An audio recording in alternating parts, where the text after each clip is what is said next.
Hi. No. No, no. Hi.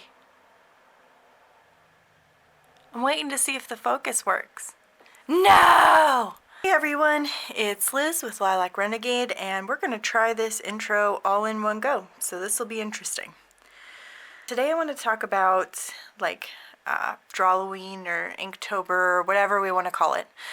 And I did participate for a lot of the month, but I only did 22 days, so I didn't complete the whole month. But I still wanted to make a video with a tour. That is my cat. Hooray. Feeling like he needs to make an entrance with the door. Alright, so I've gone ahead and switched over to voiceover for a few reasons. Mainly, here I can go ahead and edit out when my cats decide to barge into my room. And I'm not fighting with the focus because it's at night, and sometimes at night with artificial light, the focus is just not my friend. Already this video is pretty long. If I had included all of that, you guys would have been here forever. So I did decide to go ahead and speed that up. Luckily, the amount of time that I spent talking made it very easy to go ahead and speed all that up. Anyway, now you see here where I have started the painting process on the first of the two paintings that we're going to see today. And I start very lightly in the background. I just kind of want to create this like moon texture. And I use a color from Daniel Smith called, I believe it's called Lunar Violet. But it's kind of like a purpley color and it granulates very strongly, which means that when you drop that color in, like I'm doing here, it really blossoms in a unique way that creates a lot of texture. So I'm just kind of starting with what is going to be basically the full extent of the background in this particular piece. And then I just start putting layers on.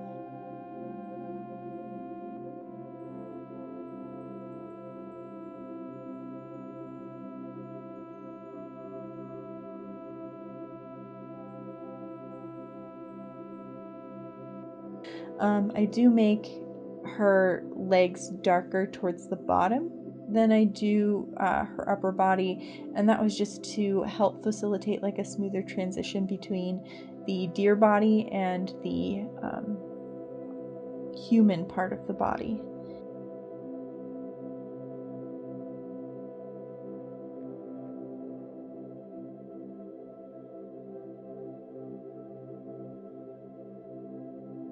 Here you're just basically seeing me layer on slowly, which is actually recently has been a new thing for me.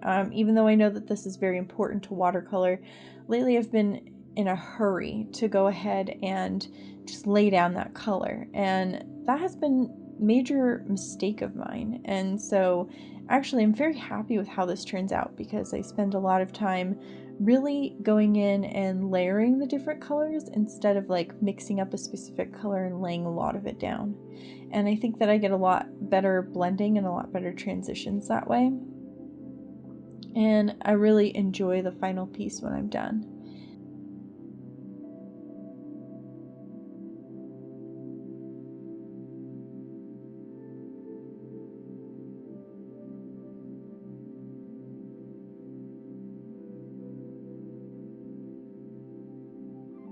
I definitely wish I had used a lot more references in the original sketch because I feel like the deer body would have been a little bit bigger and the human body would have been a little bit smaller. And there's a lot of things that I might potentially change about this. The other thing that I wish I'd kind of done is I wish that I'd done a colorway. You'll see here in a little bit, but basically I end up deciding that I wanted her to be very fall, okay? Which is good in theory. But that means that I have her holding apples, which I paint red, and she has roses, which I also paint red, and then the leaves are green. And for some reason, it just feels very Christmassy, especially you'll see the final scan with the stars in the background and everything. It just feels so Christmassy. that wasn't at all what I was going for. Maybe you guys don't see it. Maybe I'm making you see things there that aren't really there. I don't know.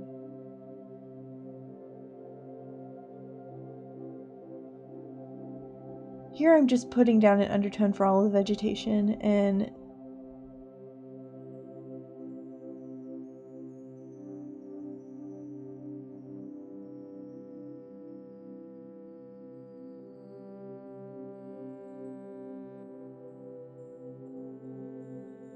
here I'm starting to work on the details of the face. And I really enjoyed this. Because it's a fawn's face, it doesn't have to necessarily fit what we think of as a human face. And so I had a lot of fun playing with that idea.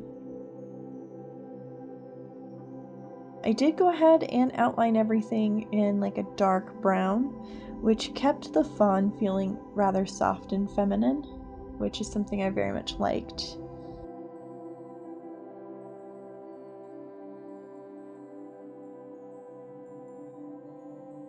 And here you see I go ahead and put in all that red that I was talking about.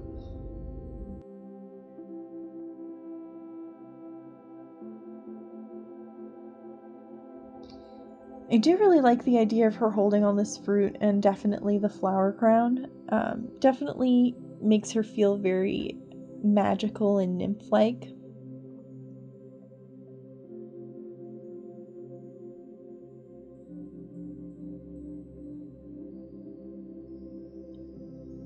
And this is where I'm really starting to get into the line work and really enjoying all the details that I put into this piece.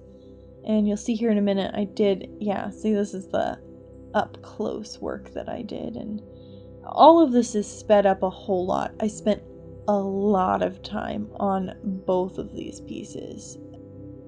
In all the painting that I did this past week, the line work has definitely been my favorite. This one's not sped up. This one's in real time. And you can see how long it takes me to do like one leaf. Whereas I think that sometimes when everything is all sped up, it just makes it feel like, oh, okay, well, why can't I do that in 15 minutes too? And it's like, no, these paintings took days to complete. And I think that can be something with art channels that can be a little misleading.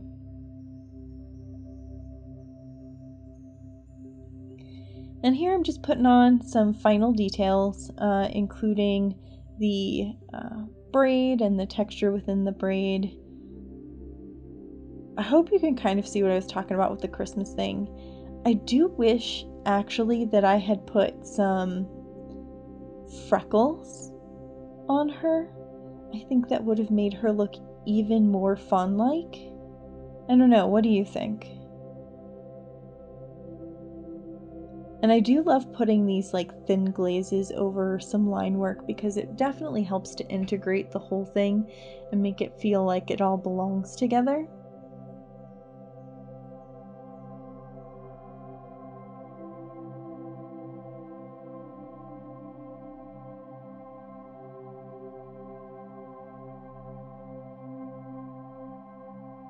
So I knew that I always wanted to have like a crescent moon going on in the background, but I didn't know whether I wanted to have watercolor or gouache. And I do end up going with gouache because it's very opaque and matte, and I thought that that would be really a nice way to go. And when I first put it down, I was worried. So very worried. But the more I look at it now, the more I realize that it was definitely the right decision and that I should not have been worried. I should have definitely just trusted my instincts there because you don't see me putting in the stars or anything like that. But once you see it, the scan with all the stars, you'll see what I mean. It looks great.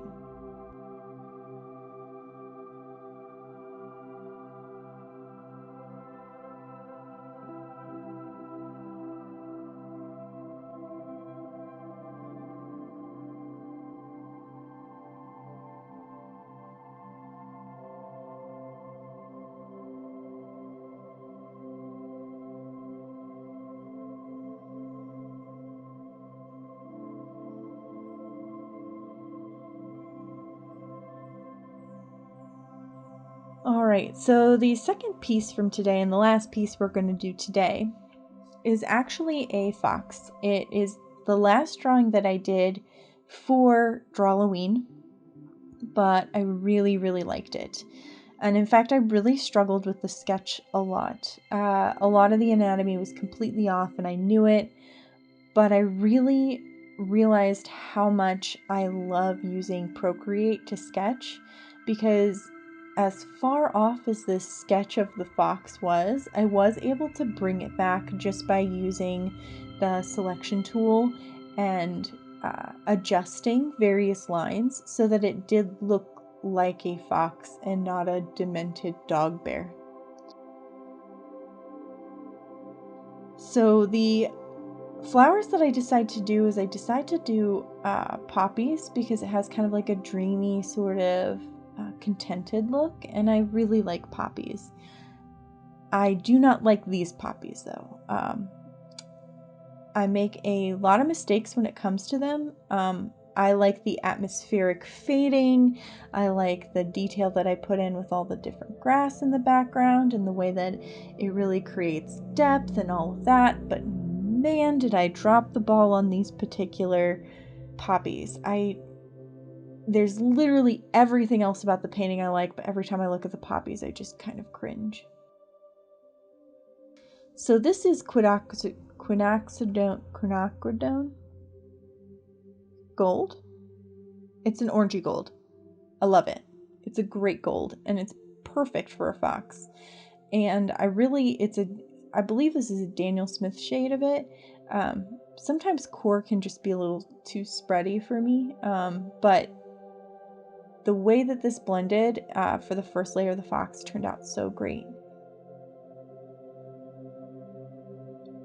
And here I'm just making some adjustments to the background. You can see where I've already messed up the poppies. I'm adding in some green gold, which is a really great color to warm up that background. And then you see me using the quinacridone gold to put in the start of some fur texture and some shading.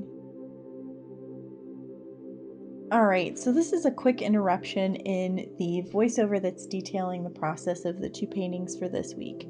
And I just want to really quick talk about the future of my YouTube channel.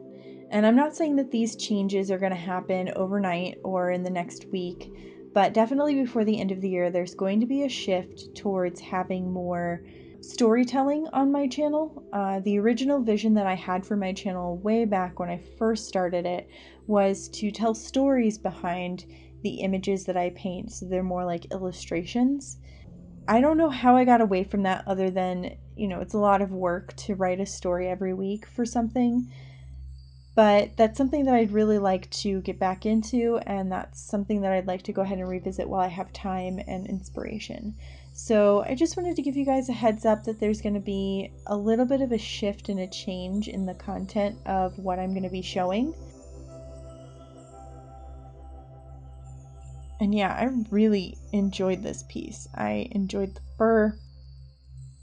I even mess up a little on the nose, and I'm totally cool with it because it looks so good. I actually can even forgive the poppies because of the way the rest of this painting looks.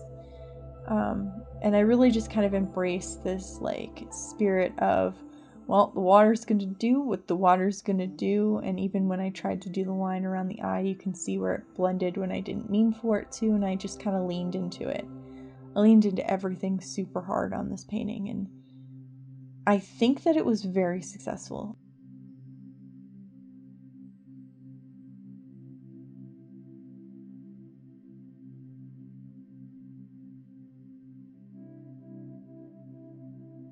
So I really enjoyed this. I don't normally paint animals a lot, but I think I might paint more animals because this was really nice. It was very relaxing, very soothing.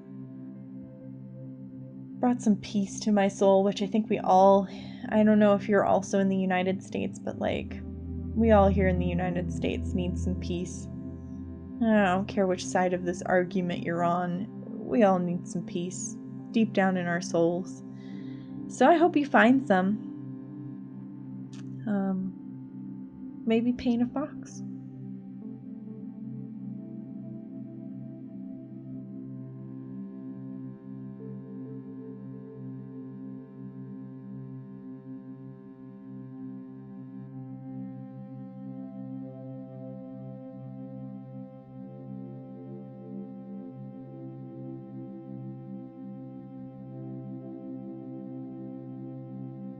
Ah, yes, and here you see me actually using a reference to do a butterfly. I think this is the butterfly they have in Animal Crossing. You know, the yellow butterfly? The dad joke that goes along with it is, shouldn't all butterflies be yellow? Haha, get it? Butter? Anyway.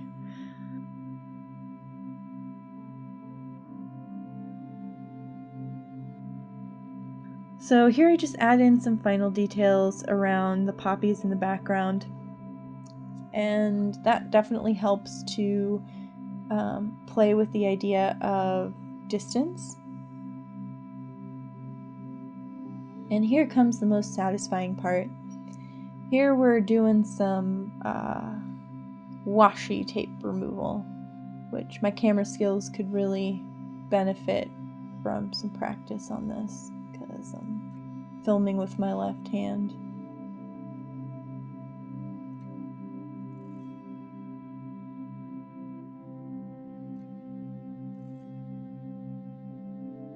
And that's pretty much it for today. I do want to thank you so much for watching. Please like and subscribe, and remember to hit that notification bell. And I hope you have a great rest of your day. Bye-bye!